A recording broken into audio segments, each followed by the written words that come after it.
The inhabitants of the Trobriand Islands have been very good gardeners since ancient times, and their traditional agriculture is based on the cultivation of vegetables, domestic pigs, and fishing. However, the main source of sustenance and sacred worship for the Trobrianders is the cultivation of elongated yam tubers. Each family has its own yam storage, where the tubers are kept. This intriguing society, located in isolation from the Pacific Ocean, follows unique cultural rules and customs that seem almost alien to the modern world. According to Trobriand legends, the yam plant is the food they receive from the gods. Yams are also the main currency and a symbol of wealth and status for both men and women. The Trobrianders believe that yams have the shape of a male organ, which is why in order to ensure a bountiful yam harvest each year, the tribe holds a grand yam festival to appease the gods. During this festival, women are officially allowed to ambush unfamiliar men from other tribes and engage in amorous activities with them against their will. Allegedly, if any woman manages to become pregnant as a result, it means she has received a blessing from the gods, and the yam harvest in her tribe will be abundant the following year.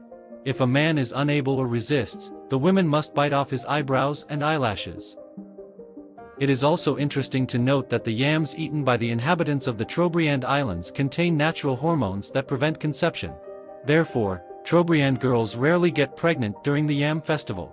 For example, an Australian traveler named Nick Nolan, who visited these islands, reported that he was assaulted twice by a group of women during this festival and taken against his will.